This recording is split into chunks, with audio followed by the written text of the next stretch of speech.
പുഷ്പം നോവൽ തുടരുന്നു.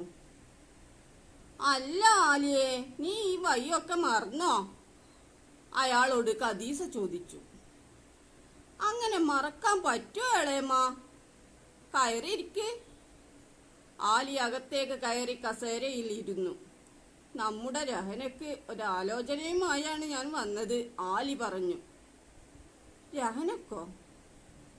എന്താ, അവളെ കെട്ടിക്കാനുള്ളതല്ലേ? കെട്ടിക്കണം, പക്ഷേ ഷഹന നിൽക്കുമ്പോൾ രഹനയെ എങ്ങനെ? ഖദീസുമ്മ മുറുക്കാൻ മുറ്റത്തേക്ക് നീട്ടിത്തുപ്പി. മുറ്റത്ത് ചുവന്ന ചിത്രം രൂപപ്പെട്ടു. ഷഹനക്ക് 32 വയസ്സായില്ലേ? ഈ ചെറുക്കന് 23 വയസ്സേ ആയുള്ളൂ. ആലി ഒരു സിഗരറ്റ് എടുത്ത് കത്തിച്ചു വലിച്ചു. പിന്നെ തുടർന്നു. ആ പയ്യൻ രഹനക്ക് നല്ല ചേർച്ചയായിരിക്കും.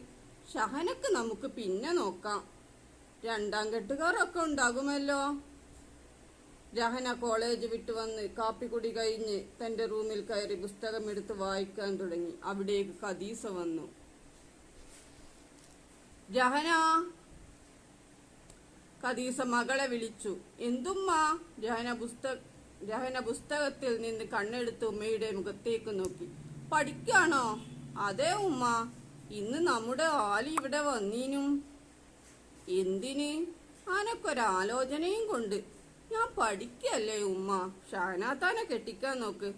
അതിന് ആ ചെറുക്കന് 23 വയസ്സേ ആയുള്ളൂ.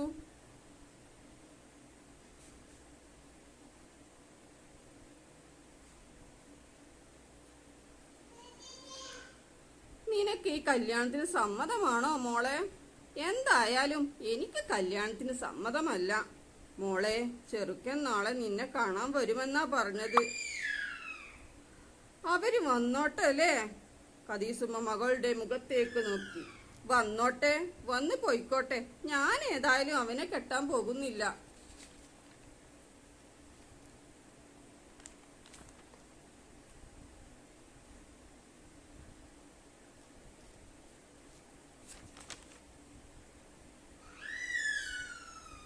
തുടരും. Please subscribe, like, share and comment.